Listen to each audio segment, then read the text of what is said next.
Bonsoir et bienvenue à chacun. L'équipe de l'Alliance biblique est à nouveau présente et nous sommes tous très heureux de vous retrouver pour notre 5e et dernière pause biblique. Nous vous remercions pour nous avoir fait confiance en nous suivant chaque mardi de ce mois de mars dans le cadre du mois de la Bible. Nous avons vraiment été heureux d'offrir ces moments de réflexion, de découverte, mais aussi de convivialité sous un mode un peu particulier, bien sûr. Nous remercions chaleureusement également nos 5 invités qui ont accepté avec joie notre proposition. Comme vous le savez, il vous est possible de les visionner, de les revoir à nouveau sur notre site moisdelabible.fr à la page pause biblique, mais vous avez aussi d'autres vidéos qui se trouvent à la page vidéo et qui sont aussi disponibles, que vous pouvez partager également. Nous vous remercions également pour votre intérêt, votre fidélité, pour avoir manifesté par votre présence votre soutien et par vos questions, votre relation à la Bible. Comme chaque soir, pendant la présentation de notre invité, il vous est possible d'envoyer vos questions à Sarah. Elle aura la dure tâche d'en sélectionner quelques-unes et de les proposer à notre orateur qui y répondra avec joie. Ce soir donc, notre invité est Cyprien Comte. Cyprien Comte est prêtre du diocèse de Toulouse, au pays de la chocolatine, nous a-t-il dit. Il étudie et il enseigne les prophètes bibliques et il est aussi aumônier général adjoint des scouts et guides de France. Ce soir, il va nous parler de la vocation de Jérémie. Alors, sans plus attendre, je lui laisse la parole. Bonne écoute à chacun. Bonsoir. Bonsoir Anna, bonsoir à chacun, chacune de vous, et merci de m'accueillir ce soir. Alors c'est un vrai plaisir d'être avec vous. Je ne connais pas bien l'Alliance biblique française, mais c'est vraiment une belle occasion. Et donc la vocation de Jérémie, c'est un des grands textes de la Bible. Je ne savais pas encore que j'allais passer quelques années à étudier les prophètes et à les enseigner, mais déjà j'avais repéré ce texte comme un passage qui me touchait beaucoup. Et puis, j'ai découvert ensuite qu'il y avait beaucoup à dire. J'ai même un ami qui a commencé une thèse sur ce texte, mais je ne sais pas s'il n'a pas été effrayé par la quantité d'études qui avaient déjà été faites sur le sujet. Alors, le titre que je vous propose ce soir, c'est Je suis trop jeune. Je suis trop jeune. Et puis, si vous voulez un sous-titre pour la vocation de Jérémie, on pourrait même préciser un peu en disant vocation, résistance et mission du prophète Jérémie. Alors, on va voir comment le Seigneur l'a appelé. Et je vous propose une petite image de Jérémie. Je pense que vous la connaissez. Peut-être bien d'ailleurs que souvent on la voit en couleur. Hein. C'est Michel-Ange, n'est-ce pas? Et Jérémie, alors on en discutait tout à l'heure avec Anna et Heather. Et est-ce qu'il est triste? Est-ce qu'il est pensif? En tout cas, Jérémie a beaucoup réfléchi sur le sort de Jérusalem et du royaume de Juda. Et vous savez que c'est un prophète qui vivait aux alentours de l'an 600, bien sûr, avant Jésus-Christ. Voilà, on discute un peu sur la chronologie de la vie de Jérémie et de son ministère, mais apparemment, ça a duré un certain temps parce qu'il a été appelé jeune, comme nous allons le voir. Et il a donc exercé son ministère à Jérusalem. Il avait de quoi aussi s'attrister parce que la période était très troublée. Voilà, ça serait intéressant de développer cela, mais si je le fais, on ne parlera pas beaucoup du texte qui nous intéresse. Alors, Jérémie, chapitre 1.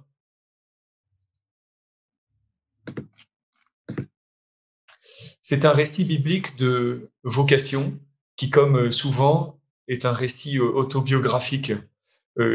Ces histoires concernent une variété de missions, et d'ailleurs, tout le monde ne devient pas prophète. Mais c'est peut-être intéressant, avant d'entrer dans le récit de la vocation de Jérémie, de dire en 2 minutes quelles sont les grandes classes de vocation des prophètes. Peut-être que vous le savez, et en fait, vous en connaissez des prophètes. Alors, le père Vogels, qui est un père blanc qui est retraité au Canada, a écrit un petit livre, Les prophètes, où il a une classification assez savoureuse, et donc je m'inspire très largement de celle-ci. Certains prophètes répondent à vos ordres. On a l'impression d'être dans un film de guerre américain où les soldats répondent Sir, yes, sir. Et alors, on a un ordre et tout de suite, l'accomplissement de l'ordre. Par exemple, c'est le cas du prophète Osée. Vous pourrez aller voir si vous voulez. Quelquefois, les prophètes ne répondent pas du premier coup. Et c'est le cas de Jérémie, on va y venir. Hein. Alors, on peut dire que leur réponse, c'est oui, mais...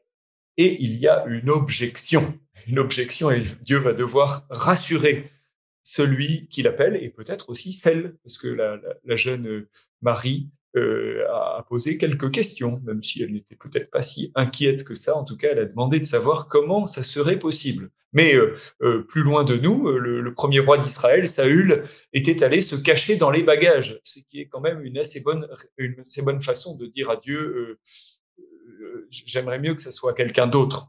Alors il y a aussi un prophète, et je vous le donne en mille, je pense que vous allez le trouver, qui se porte volontaire pour la mission que le Seigneur propose, et c'est Isaïe. On trouve ça au chapitre 6 du livre d'Isaïe. Il y a aussi un prophète très jeune qui ne comprend pas tout de suite que c'est Dieu qui l'appelle. Et vous vous rappelez le petit Samuel hein, qui se lève pendant la nuit, donc c'est premier livre de Samuel, chapitre 3. On pourrait dire que sa réponse, c'est « répète, j'écoute ». Et il a besoin de l'aide d'un ancien pour l'aider à comprendre. Et puis on peut ajouter une cinquième catégorie. Il y a un prophète qui dit non, qui s'enfuit quand on l'appelle, comme le chien de Jean de Nivelle, vous savez, dans la fable de la fontaine. Et peut-être qu'il dit en fait non, et puis oui, mais sous la contrainte. Alors évidemment, c'est Jonas, il a fallu un poisson et beaucoup de kilomètres pour pas grand-chose, mais finalement, il accomplira sa mission prophétique dans ce conte théologique hein, du livre de Jonas de la manière exceptionnelle que vous savez peut-être, et qui ferait pâlir d'envie plus d'un prédicateur. Alors, pour ce qui concerne le prophète Jérémie, nous lisons donc, nous parcourons ensemble le chapitre 1 du livre de Jérémie. Je vais vous le mettre sous les yeux, je ne vais pas tout lire, ce serait un petit peu fastidieux,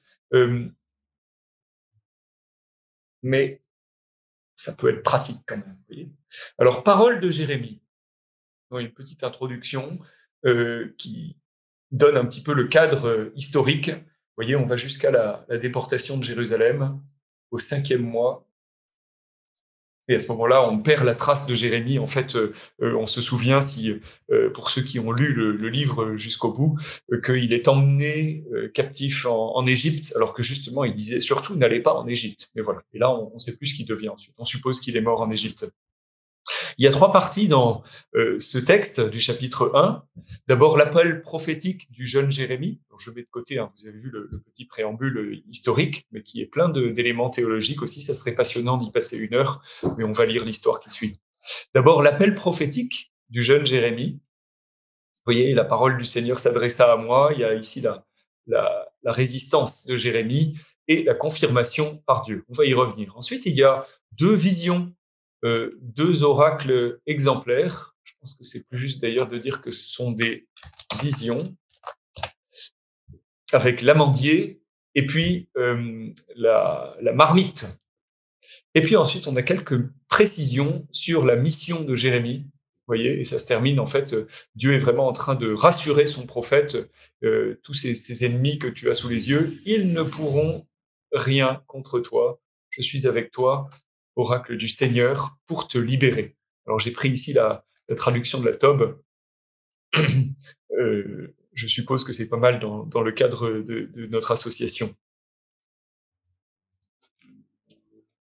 Selon le récit, donc, un jour, Jérémie entend la parole du Seigneur et un dialogue s'engage. Alors, est-ce que c'est un événement historique?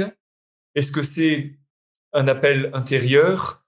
Est-ce que c'est une synthèse théologique postérieure de l'ensemble du livre de Jérémie qui est raconté de cette façon-là, il y a peut-être un petit peu de tout cela, vous voyez.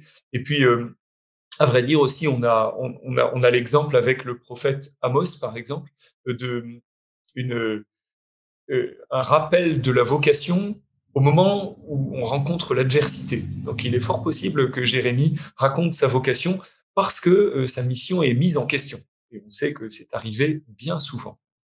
Ce récit de vocation, à l'inverse du texte qui raconte celle d'Isaïe, ne contient pas de théophanie. Vous savez, une théophanie, une apparition divine, une vision de la gloire de Dieu souvent.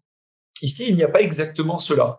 Mais ceci dit, on a, et on va trouver ces mots ces thèmes dans notre première partie, on a une élection, le choix de Dieu, on a une consécration, et on a déjà un certain nombre d'éléments de la mission de Jérémie.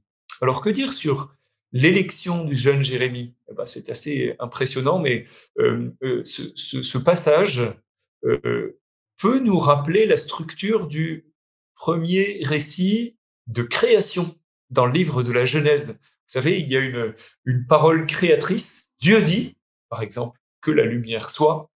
Une parole créatrice qui appelle à l'existence. Avant toute chose, une parole qui nomme, qui assigne des fonctions et qui consacre un temps. Et il y a bien quelque chose de cela ici. Jérémie vient à l'existence et il naît en vue d'une mission. On trouvera ça dans bien d'autres passages bibliques. Alors, c'est assez remarquable pour nous, mais il y a vraiment cette parole de Dieu qui dit avant de te façonner au sein maternel, je te connaissais. Avant que tu ne sortes de son ventre, je t'ai consacré. Je fais de toi donc un prophète pour les nations, et vous le savez, les nations, c'est par opposition à Israël, ce sont les païens. Donc Jérémie est appelé à prophétiser pour les païens, même si dans les récits qui sont contenus dans le livre de Jérémie, dans les 52 chapitres, on le voit surtout s'adresser à des gens en Juda, dans le royaume de Juda. Vous savez qu'on est au 7e siècle et au début du 6e siècle, à une période où il n'y a plus qu'un seul royaume, hein. Le royaume du Nord, le royaume de Samarie, est tombé en 722-720 sous les coups de l'armée assyrienne. Donc nous sommes bien plus tard, il n'y a plus que le royaume de Juda. Il y a ici au verset 6 à 8 l'objection du prophète. Ah Seigneur Dieu, je ne saurais parler, je suis trop jeune. L'étendue et la difficulté de l'appel provoquent la crainte de l'appeler. Et d'ailleurs, Jérémie dit qu'il est trop jeune, qu'il est un jeune homme, nahar en hébreu, et en fait, vous savez, dans les civilisations traditionnelles, et ça arrive souvent, hein, ce sont les anciens qui parlent. Alors ici, il dit qu'il n'a pas les aptitudes requises. Alors là, pour le coup, ce sont des termes de la liturgie. En tout cas, chez nous, chez les catholiques, on dit ça au moment de l'ordination d'un diacre, d'un prêtre. Et comme j'ai travaillé des années dans un séminaire, j'ai entendu plusieurs fois poser cette question solennellement dans la cathédrale du diocèse. Et en fait, Jérémie dit ici, Seigneur, tu m'appelles, mais moi, je n'ai pas les aptitudes requises. Alors donc, ça tombe bien, on ne lui a pas demandé de dire ça, et Dieu pense, lui, qu'il les a. Donc ça, c'est plutôt un bon signe. Et on a beaucoup entendu les théologiens, les prédicateurs aussi, hein, expliquer cela. Vous savez, Dieu n'appelle pas des gens capables, mais il rend capables ceux qui l'appellent. Ça ne veut pas dire, entre parenthèses, qu'on doit dire oui à tout ce que les gens nous demandent, mais enfin quand même que quand Dieu nous appelle, ça veut dire que nous sommes capables ou qu'il va nous rendre capables. Alors ici, Jérémie dit, je ne sais pas parler. Avouez que si c'est vrai, c'est quand même un petit problème pour un prophète. Vous voyez, encore, il devrait devenir écrivain public, peut-être que ça irait, mais voilà, pour parler en public. Et en fait, le livre de Jérémie montre que ce jeune homme avait sans doute des qualités littéraires, des qualités d'éloquence exceptionnelles. Peut-être les a-t-il développées une fois qu'il a accepté son appel. On ne sait pas. En tout cas, il y avait peut-être des peurs plus sérieuses et Dieu va y répondre. Comment est-ce que Dieu confirme son appel? en répétant. Ne dis pas je suis trop jeune, vous voyez, il contrecarre l'objection. Et puis, il insiste, partout où je t'envoie, tu y vas, tout ce que je te commande, tu le dis. Ça, c'est impressionnant. On retrouvera ça dans le récit du procès de Jérémie au chapitre 26, avec l'ordre de dire strictement tout ce que le Seigneur lui aura dit. Et d'ailleurs, ça signifie sans doute que Jérémie a des choses difficiles à dire, ce qui fait qu'il a connu l'adversité. Et donc, vous comprenez pourquoi on le représente souvent un petit peu dans la difficulté. Il y a d'ailleurs des prières où Jérémie se plaint à Dieu de la difficulté de sa mission. En fait, il n'y a pas seulement un ordre catégorique dans cette confirmation de la mission, mais il y a aussi une promesse. Vous voyez, n'est-ce pas? Je suis avec toi pour te libérer, oracle du Seigneur. Ça, c'est quand même caractéristique. Voilà. Finalement, il n'y a pas d'autre promesse que celle-là. Et on la trouve combien de fois dans l'Ancien Testament, dans le Nouveau? Ce n'est pas seulement un ordre que le prophète reçoit, mais c'est aussi l'assurance, à la fois la plus invisible, et en même temps, pour une personne de foi la plus fondamentale qui soit, c'est-à-dire que moi, dit Dieu, je suis avec toi. La consécration, on parlait tout à l'heure d'ordination, hein, on a l'impression d'un texte liturgique. Il y a d'ailleurs eu des gens qui ont défendu cette position en disant, là, on est en train de parler de l'ordination d'un prophète, en quelque sorte. Vous voyez, le geste qui est fait par le Seigneur, alors j'aurais bien aimé voir ça quand même pour savoir quelle main le Seigneur a approché pour toucher la bouche de Jérémie, mais c'est extraordinaire parce que c'est la sanctification de l'organe du langage.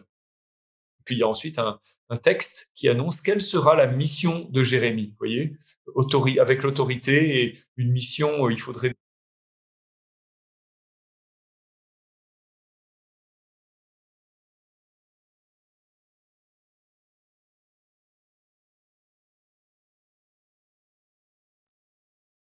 Est-ce que vous m'entendez? Merci.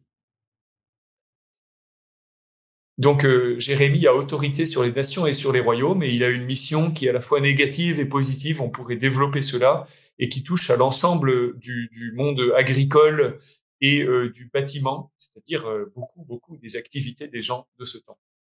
Alors avançons un tout petit peu plus, si vous voulez, dans le texte, et voyons rapidement les visions exemplaires que Dieu fait voir à Jérémie. Alors, il y a un jeu de mots ici. Que vois-tu, Jérémie? Et la réponse, c'est ce que je vois, c'est un rameau d'amandier. Un rameau d'amandier. Alors, est-ce que vous connaissez bien votre hébreu? Comment est-ce qu'on dit amandier en hébreu? Bon, il y a une note dans votre Bible, donc vous n'aurez pas trop de mal à le dire si jamais vous ne vous en souvenez pas. C'est shaked, l'amandier. Et il y a un jeu de mots avec shoked. Ben, nous voilà bien avancés si on ne sait pas ce que c'est que shoked. Pour les fans de l'hébreu, shoked, c'est un participe actif du verbe shakad et qui signifie veillant ou veilleur. Et donc, on peut trouver dans certaines traductions non pas un rameau d'amandier, mais une branche de veilleur. Et en fait, pourquoi est-ce que ces visions sont exemplaires? Parce que juste après, le Seigneur explique pourquoi il a montré cela. Et il dit, je veille à l'accomplissement de ma parole. Un petit peu une manière de dire, toi Jérémie, tu as des objections, mais ne t'inquiète pas, c'est moi qui m'occupe d'accomplir ma parole. Et puis on a ensuite une deuxième vision, celle de la marmite bouillante, avec l'ouverture au nord, qui symbolise évidemment un élément historique extrêmement préoccupant à l'époque, puisqu'il s'agit de l'empire babylonien qui est sensiblement au nord ou au nord-est d'Israël et de Juda, pour être précis. Et en fait, c'est l'annonce finalement déjà du châtiment. Voilà, on a ici un petit peu comme un résumé d'une bonne partie du livre. Et puis dans l'interprétation, au verset 14, il est question du malheur venu du nord. Et puis au verset 15 et 16, on comprend que c'est le Seigneur lui-même, ça nous surprend ça aujourd'hui, hein, c'est le Seigneur lui-même qui envoie ce châtiment. Et puis il y a dans la fin du texte, vous voyez, des précisions sur la mission de Jérémie, avec l'ordre de s'habiller comme un voyageur ou comme un combattant, et puis surtout de ne pas avoir peur, de ne pas se laisser accabler par les adversaires. Voilà, parce que sinon, dit Dieu, c'est moi qui t'accablerai devant eux. Et puis il assure encore Jérémie en disant, tu vas être fort. Et il emploie pour cela trois métaphores, effectivement, relativement rassurantes dans un vocabulaire guerrier, puisqu'il parle d'une place forte, d'un pilier de fer et d'un rempart de bronze. finalement, ça n'est pas étonnant que Jérémie ait peur, et même sans doute peur de mourir. Ça fait partie de la vocation prophétique, et d'ailleurs, il va devoir faire face à tout le pays, et en particulier aux notables du pays, mais aussi au peuple. Et donc, on comprend que l'objection n'était pas complètement insensée, mais elle n'est pas acceptée, parce que ce ne sont pas les talents du prophète qui font qu'il est appelé, mais c'est sa mission. Il est appelé pour transmettre le message de Dieu. Il sera son représentant, son confident, et il peut compter sur son maître qui ne le laissera pas tomber. Je cite à nouveau Walter Vogels, qui a bien travaillé sur les vocations de prophète. Alors peut-être pour terminer, Saul, le grand Saul de Tarse, devenu Saint Paul, racontera sa propre vocation en s'inspirant de celle de Jérémie, quand dans la lettre aux Galates, au chapitre 1, au verset 15 à 16, il dit qu'il a été mis à part dès le sein maternel, appelé par grâce divine. Lui-même a résisté, mais il va céder devant l'appel de Dieu. Il annoncera aux païens le Fils qui a été révélé en lui. Eh bien, merci de votre attention. Merci beaucoup. Alors, je vais directement aller au temps de questions-réponses. Il y en avait déjà au moins 2 dans le chat. Une première personne demandait est-ce que Josué est réellement volontaire Josué. dans son appel? Ça, c'est une bonne question. Il faudrait regarder parce que Josué, comment est-ce que c'est arrivé? Moi, je connais pas très bien toute ma Bible, hein, vous savez. Je suis presque un expert sur 36 versets de la Bible. Donc, ça ne veut pas dire que les autres, je les ai pas lus, mais parfois, j'ai du mal à répondre précisément. Il me semble que Josué était le serviteur de Moïse. Oui. Et que comment est-ce qu'il est devenu... peut-être que quelqu'un aura la réponse. Hein. Vous voulez dire, non, peut-être, Anna? Il me semble en tout cas qu'il a été avec son ami à la porte de Canaan avec Caleb. Ils ont été les deux seuls à compter à avoir confiance en Dieu avant les 40 ans. Et en effet, par la suite, quand Moïse a décliné, il a été appelé à être... après, je ne sais pas si on a vraiment une trace de cet appel. Ouais. En tout cas, dans Josué lui-même, il reçoit aussi cette invitation, enfin ce rappel n'aie pas peur, le fameux aussi je serai à tes côtés. Donc il a été quand même soutenu et guidé par Dieu à ce niveau-là.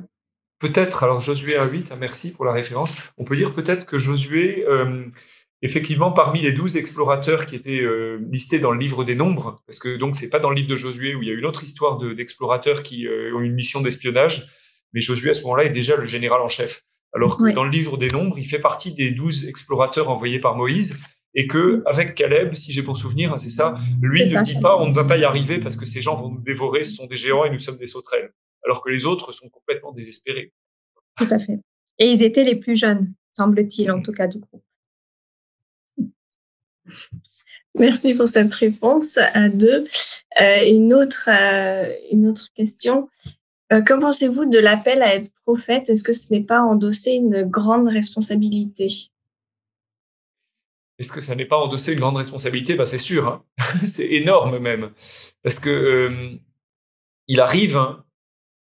Merci Angélique pour la précision. Il arrive que Dieu semble absent ou lointain et il veut prendre des hommes, il veut prendre des femmes comme porte-parole. Et c'est assez impressionnant d'être le lieutenant de Dieu. Donc oui, il y a quelque chose d'effrayant et on comprend la réponse de Jérémie.